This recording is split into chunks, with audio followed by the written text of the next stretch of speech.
I don't want a one-night stand with leads or with customers. Now, how the heck are you trying to monetize and develop loyalty? I'm seeing a lot of smaller agencies just contract and go out of business just because they're not adopting this mindset. Meta is going to do a lot of the work for you. Where should someone's focus be in this new age of all this AI finally coming to the front? We need to make sure that... Hello and welcome to the Perpetual Traffic Podcast. This is your host, Ralph Burns, alongside my amazing co-host, Lauren E. Petrillo, the founder of Mongoose Media. So glad you could join us here today. You're a director of marketing, VP of marketing, or a CMO, or a CEO looking to up your marketing game. You have found the right place here today, because today we're going to be talking about not only Lauren's incredibly cool new microphone setup, wherever she is in the world. You never really know where Lauren is in the world. We'll get to that in just a second. But we're going to be talking about the lack of importance of the media buyer and why we feel you need to focus your attention not on media buying, but on other areas of the sales funnel, so to speak. But also, as we've talked about many, many times here, if you haven't gotten the memo, especially on Meta, the Andromeda update is turning the advertising world upside down. It is safe to say. And I think there is massive confusion out there on how to actually use it the right way. We've talked about creative diversification here ad nauseum. Myself, John, I've even talked about it here as well with you, Lauren. And we are, of course, running a special right now for the months of November and December over at Tier 11. You can get the creative diversification package. Buy the creative diversification package, and you get your media buying, and you get your Tier 11 data suite for free. And yes, we're offering it to just 11 lucky clients who qualify through the end of the year. So check that out over at tier11.com/apply. We don't even have the sales page up yet, but maybe by next episode, we'll actually have it up. So just for the PT listener, but you heard it here first. So anyway, that means creative is obviously really important right now. Media buying is, if you've been watching and or listening to this show, you've seen dozens and dozens of episodes of how we manage campaigns right now. And I got to be honest, it's not that hard. It's not as hard as it used to be. So we were talking about this before we hit record today, and you have an interesting take on this, is that you're focused not necessarily, creative is very important. You have to have that. So that's like baseline foundation, but where should someone's focus be in this new age of all this AI finally coming to the front? $61 billion from Meta and 40 plus billion on Google. The first people to actually deploy AI in their advertising platforms. It's a whole other story unto itself. I listened to a podcast this weekend. I know way too much about it now. Point is like, where are you focusing your efforts aside from creative, but maybe not media buying? But what are you guys doing inside of Mongoose? I think, so we have our, 3 services for unique selling propositions. I think 2 of those elements are like the focusing on the data flow going back, so that we're optimizing for what we actually want versus what the ad networks are modeling for us. And then kind of obsessing about what happens after the click. So we know that there's that handoff from sales to marketing. But if I click and I get your eyeballs and I'm using social media for interruptive or search for inbound, what happens as soon as I've captured your attention? Because in the past, it'd be like, well, that's not my responsibility. I'm not in charge of the landing pages. I'm not in charge of all these other things. But now we're being held accountable to the impact. And where a lot of us that we're focusing on right now, at least for Q4, is that we need to make sure that when we're sending people to your website, when we're sending people into your ecosystem, right? That first party data, you have them, you've captured them, you own them in a manner of speaking. How the heck are you treating them? Because there's a lot of opportunities that I think people are letting slip through the cracks. And there's so much shiny object syndrome and the fact that AI makes life so easy. We can create lead magnets left and right. But I'm like, should you? Should you? What? So it's focusing on one funnel at a time. And then that the data back from those funnels is important so that we can optimize for more of what we want versus what Meta guesses. It's interesting. I was, we have a client that's in the orthopedics space, and we've done this as well with some salon clients that have franchises, so forth, for elective procedures, that kind of thing.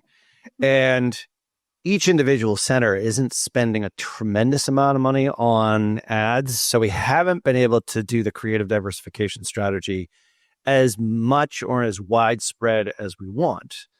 So there is that. But when I was talking to the team about this, I was like, well, where is the lift coming from? Because their results are great since they started with very small tests.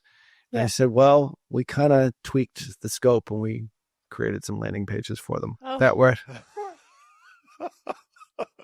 Is it always extra work that wasn't billed for? It's okay. Gave the results. It happens. It's all right. I mean, we've got this growth strategist on the Tier 11 team is one of those guys. He's like, listen, I got to do whatever it takes to get this to work. Yeah. So, and kudos to him. So, I mean, yeah, we didn't bill for it, but the point is like he knew that it was the after the click. He's like, all right, how much can I do ahead of the click? Now, we've got some examples here. We showed one, I think, that just this past show.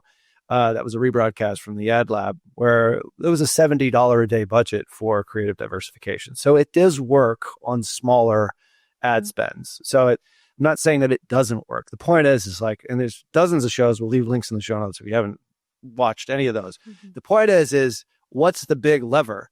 The big lever is still like what happens after the click. It's 50% of the effectiveness of the ad, if not more. In many cases. I'd say it's definitely more. Well, it's what determines what is good, what is effective of the ad. If what's effective of the ad is driving traffic off platform, or is it driving submissions? Because then you're talking about after the click to the immediate pre-submission page. If you've got like 2,000 clicks and only 15 convert, that's a landing page. Or it could be like a mismatch and have a bait and switch kind of situation. Like your ad is saying one thing, but your landing page is saying another. So that type of congruency and that funnel, I think, got really skipped. And I don't know Russell Brunson and I don't know Jeff Bezos, but I blame both of them for making this hacky click funnels, same day shipping, unrealistic expectations where we're forgetting so much foundational pieces of like what makes the offer good. And for me, I always say a great marketing campaign has an obvious audience with a sexy offer. And those two things we've been neglecting because we're like, oh, I'm going to sell it to everyone. I'm going to make sure that this works. And everyone must want to spend $50,000 immediately after seeing my ad only once. It's just not how it works. I mean, no, it's not how it works. And, the creative diversification strategy allows you to create sort of a funnel within the campaigns themselves, sort of your own like little ad funnel without Russell Brunson. And by the way, I saw him on the cover of Success magazine when I was in the airport a couple of weeks ago. He had like a $250,000 watch on.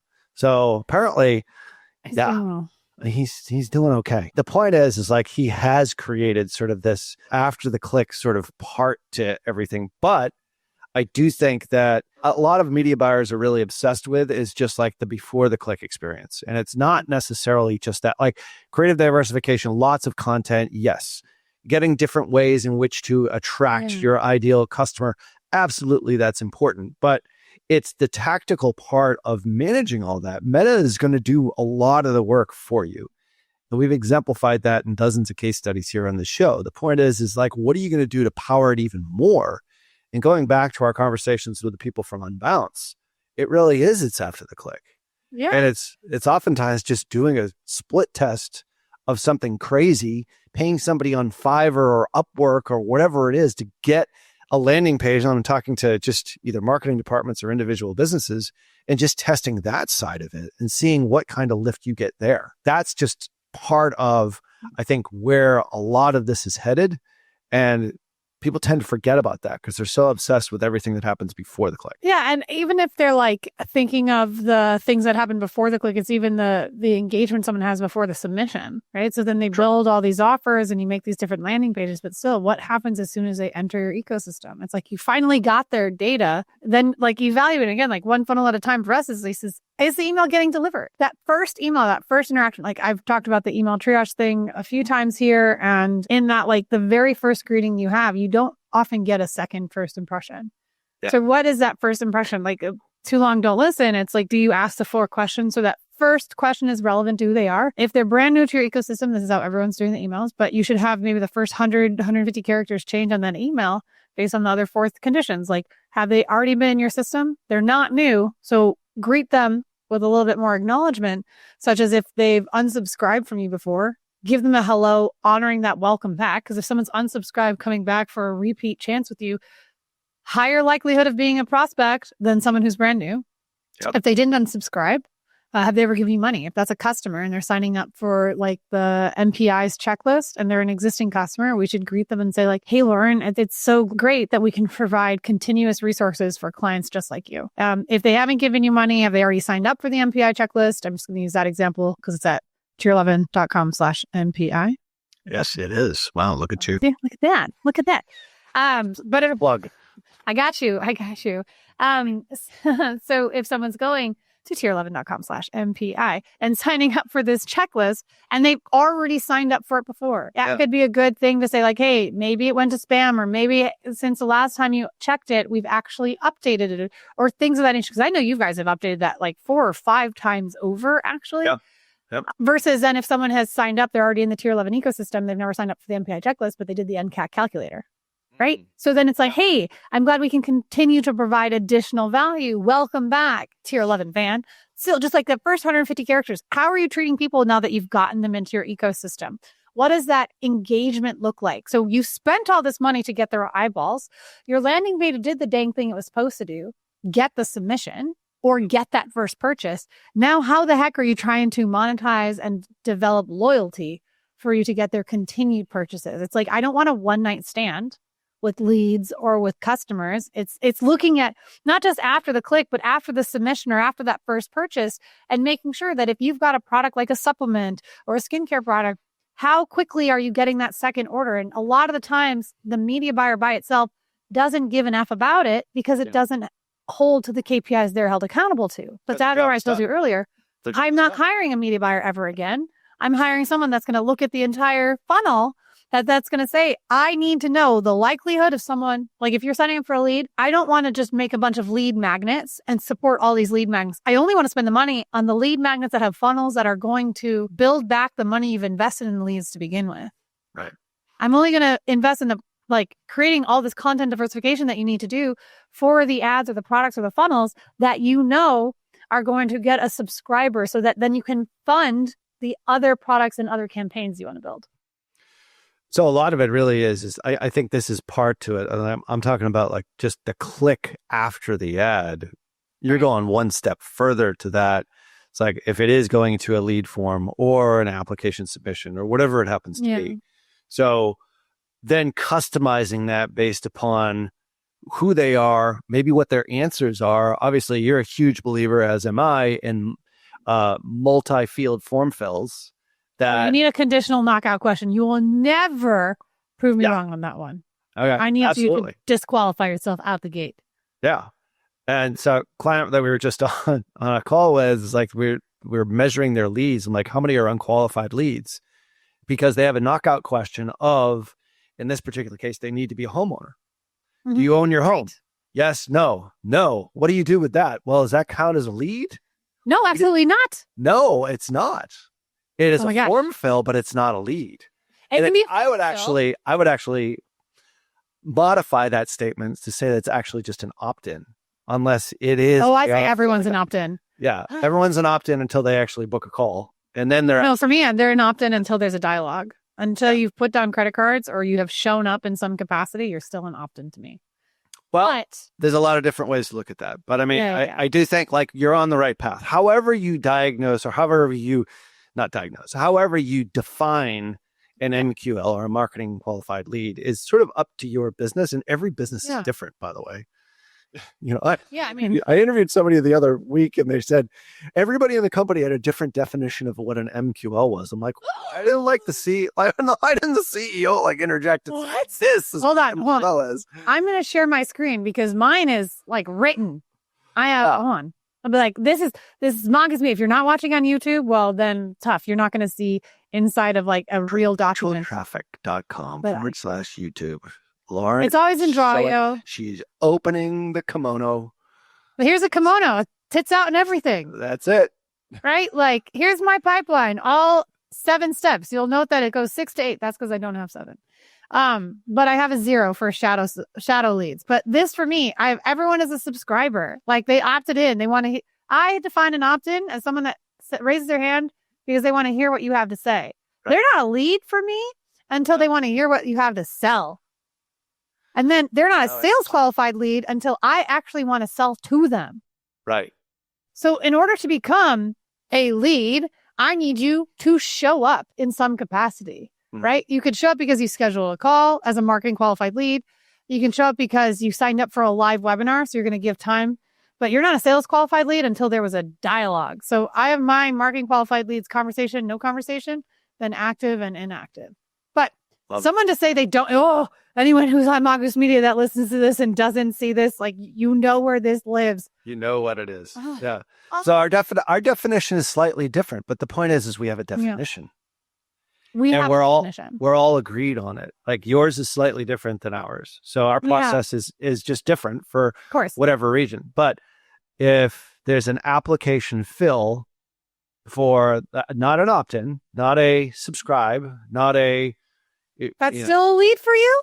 No.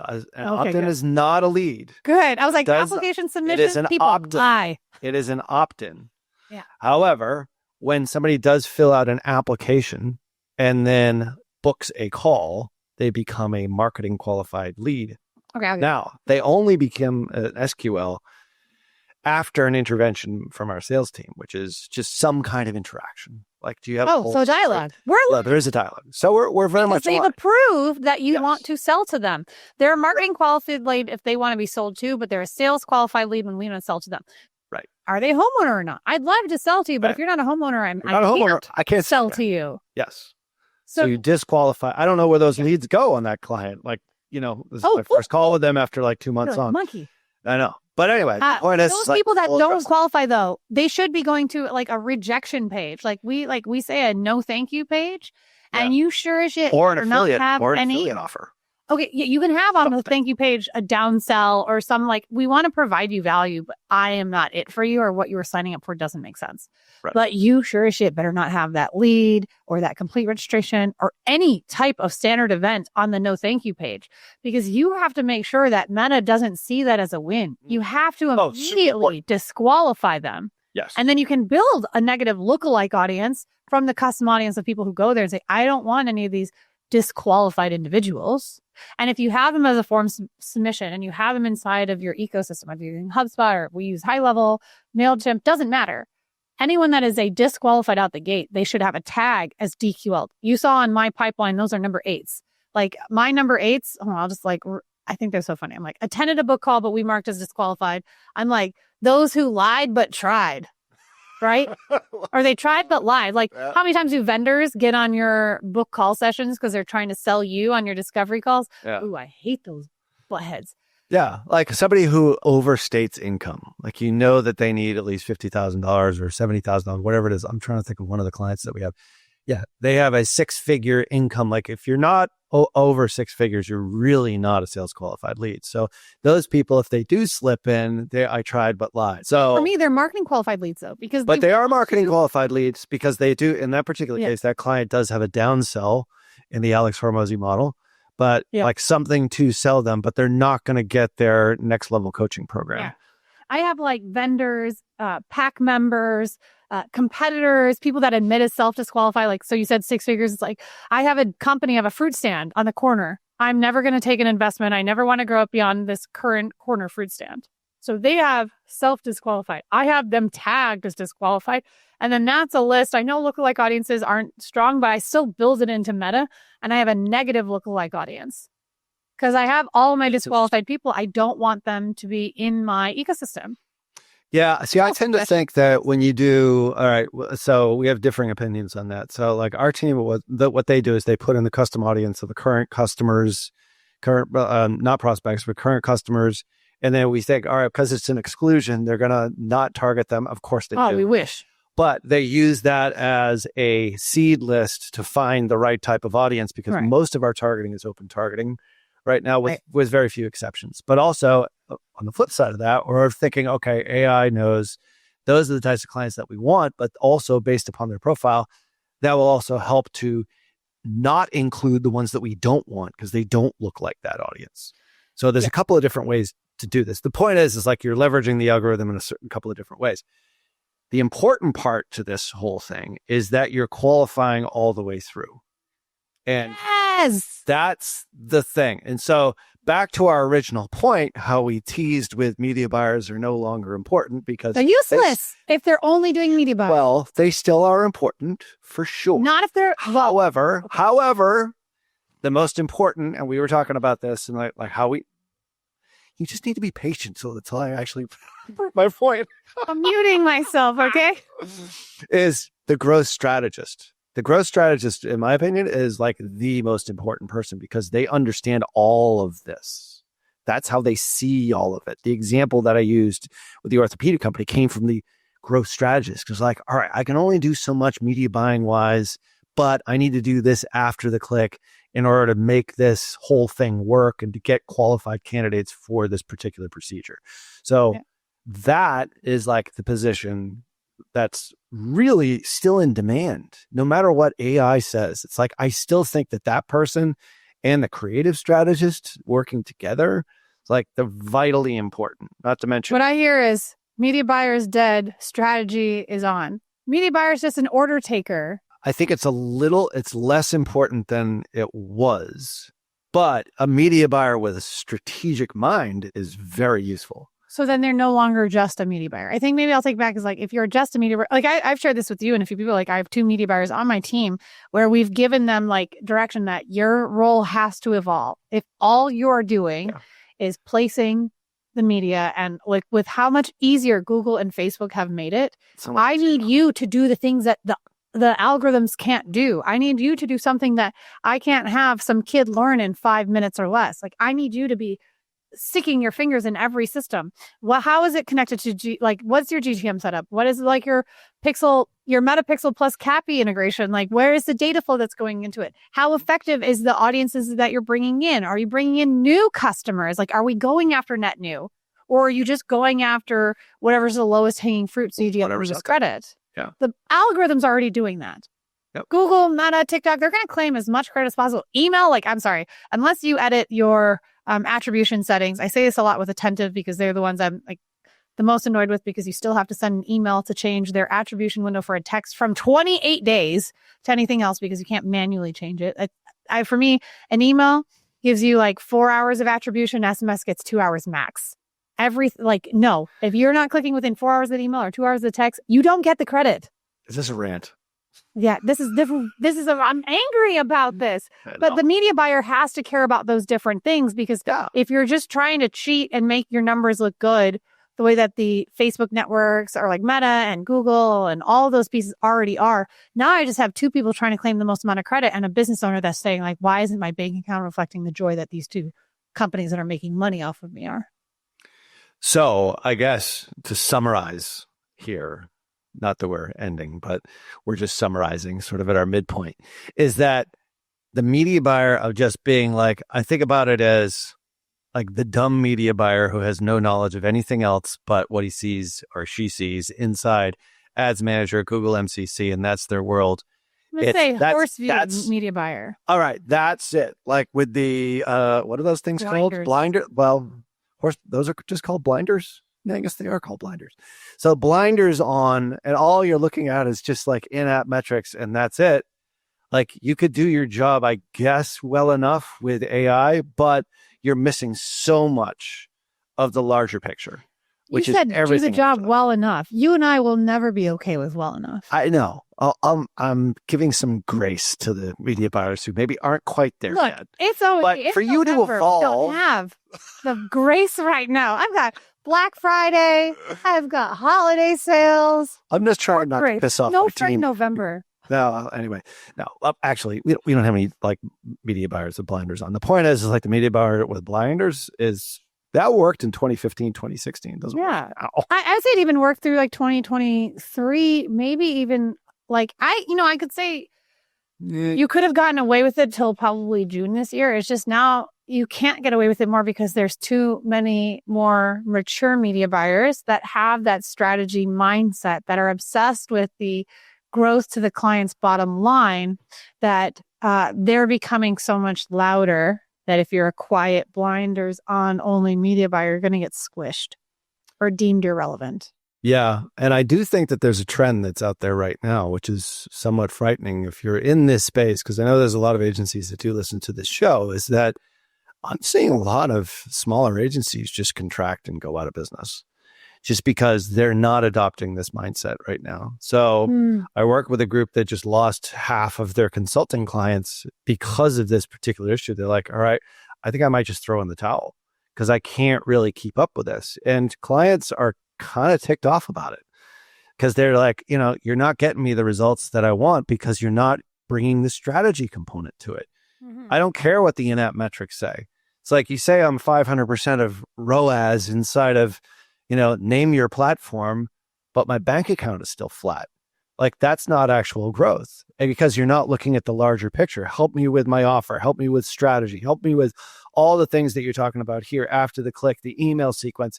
Go deep. The only way for a media buyer to bring value is to go deeper, as opposed to just really talking about and focusing their effort on the ads manager, the ad platform itself. Agree? But that's not a one-person job. I agree with all of that you have to go deeper. But the media buyer role is evolving. And even to go that far, like we have 7 or 8 people on an account now.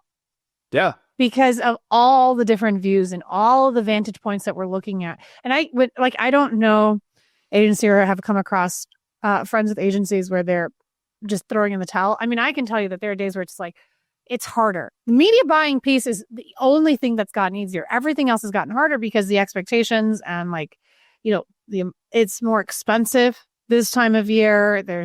We've had not the strongest year in terms of like purchasing cycles. Tariffs are an understated component to many of our clients' businesses. Yeah. Starting to see it with inflation. Quiet quitting, like we're seeing the impacts of inflation. We're seeing the impacts of lack of loyalty within team members. I've got a client where they've lost almost 80% of their team. And so then it's a business owner who's now having to learn all these other roles. And there's just so many things that are happening. And I think what's hard is that you want to be an extension of someone's marketing department a lot of times, but then your scope might increase. So you had that growth strategist, I'm just going to do these landing pages. I know this is going to make the most amount of impact. The business owner at the end of the day wants impact, wants growth, but there's this fight right now of control where they can't, we talk about this with AI and stuff. It's how much control are you willing to give up in order to hit the targets you want to hit? And it's this battle of understanding what's in scope, what's out of scope, what you can help with. And I think right now the lines are blurring so much that the media buyer just doing the media buying doesn't exist, that you have to be an extension. You have to look at all those other things. But then you also have to realize that there's a lot more people evaluating all aspects of the funnel because one person can't be trained on all of that right away. Yeah. I mean, not to sound pitchy, but it's you do need to focus on the metrics that actually do matter. And that does produce the growth that scales ultimately. And in-app metrics, I'll say it now, I'll say it 100 times, can be so easily manipulated. And it's not the source of truth anymore. And I think if you just have that blinders view on the ad platform itself, you are not doing your client and or your company and or your business and or your boss, if you're working in a marketing department, any favors here, because you're just going to be swirling around the drain, even though you're saying, hey, look at how great I'm doing, but the business is flatlined down. And we see that all the time. And pretty much every onboarding we see, it is because of those metrics that the previous media buyer or the previous agency was focused on, and they weren't moving the needle on the business. It's who cares about ROAS when you're paying too much to acquire a customer, or you're just selling old customers over and over again, and 70 or 80% of your traffic is just repeat buyers and or people who have already interacted with your brand. That's so not. I think there's a piece that we're skipping from this conversation, is that a lot of small business owners or even medium business owners hire and delegate it out with the assumption that who they bring on is going to have as much ownership and understand all the technology and all the pieces of the funnel. where there becomes a disconnect is you always work with a director of marketing, or you work with a producer, or you work with someone else on the client side of the team. And there's just so much that they don't know. And I just think the last 2 years of the advancement of AI, we've been in this information overload that we've lost the ability to cognitively understand what is priority. And everything has become a priority. Like we've seen Black Friday strategy, we've had discussions with people where they're talking about bringing on new elements when their current systems aren't set up for expansion. It's just this shiny object syndrome. And the agency being so dedicated, having, let's say, focus, not blinders, but like strict attention into the marketing side of it. I think what gets really hard is business owners hire people with the intention of delegating it off. And I think a lot of business owners don't know the answers themselves. And so then it gets hard because it's emotionally like, well, why am I not going after new customers? Why am I the one who's steering the strategic ship when I've hired this CMO, or when I have this marketing team, or I'm bringing on this agency and coming in? And it's a kind of like a reckoning that needs to happen, where I think a lot of brands and business owners have unfortunately delegated off the discipline, and no one will have as much discipline or dedication to your brand as the owner will. It's true. And so there's like the pieces that no one hires an agency ill-intentionally and doesn't know, like they don't know how to vet Or a team. an agency, marketing or team member, internal team member, right? Like they don't know. How do I know that you're good at email marketing? How do I know you're good at SEO? How do I know you're good at Reddit community management if I don't know how to do it? It's true. And so that happens a lot when people hire marketing teams internally or externally. And so I just think that if you want to give grace to the media buyers, I'm going to give grace to the business owners, or even like the marketing team leaders, because they're having to compete with inflation, with current political climates, with current like human like emotions, as well as all this emerging technology. And it's a lot for people to keep up with. Yeah, agreed. Well, I mean, I think there's a lot on this show to continue to deconstruct. Yeah, I mean, there's a lot to it. And I think AI has actually distracted a lot of folks from a lot of what we discussed here on today's show. And I do think that taking a more holistic view of like the overall, like taking a step back and thinking about it from how does a client become somebody who has no idea who you are, all the way through to your funnel, air quoting, until they actually purchase, reverse engineering that backwards. It's like, how would I want to be treated all the way through? Yeah. And that's from the click all the way to the final sale and everything in between. And I think that's final second sale. Yeah. I'm going to push it to the final second sale, because I'm going to look at your ecosystem as everyone in your CRM should be in one of 3 buckets. They're a subscriber, which means they never gave you money. They are a purchaser, a single-time purchaser, or they're a multi-purchaser. I'm not talking about pipeline. I'm talking about who they are as an individual. They fit into one of 3 categories. Never bought once, bought more than once. So you have to carry that through that second sale. And I think the way I would like conclude it is that we need to remember how our grandparents ran their business, and having that interaction, having that discipline to handhold someone through to the end of their second purchase, we've lost sight of. And we've focused on so many other components of how do I get my stuff ranking in LLM? How do I do all these shiny objects? Where it's like, yes, those are important things that you can do to expand visibility. But what happens when you've gotten the eyeballs, you've gotten the visibility, and you've dropped the ball? The customer journey. There it is. So it's the customer experience, is just rethinking that whole thing and stop getting caught up in all the shiny objects, because those aren't necessarily the things that are going to move a business forward. They're just ways in which to amplify something that you're already doing. And if you're not doing the right things, it's just going to amplify the wrong things. All right. Well, we have certainly covered a lot here. And of course, everything that we mentioned here in today's show is over at perpetualtraffic.com. And of course, wherever you listen to podcasts, leave us a rating and review. Helps us get out to a wider audience to teach people how to do this stuff the right way. And of course, as a reminder, you can get the special year-end package to 11 lucky businesses who qualify, where you buy the creative diversification package, all the stuff we've been talking about, 30 deliverables every single month, all with the 10 different ad types which our creative team will create for you, which includes UGC, founder's story, testimonials, before and afters, us versus them, all of those ad types.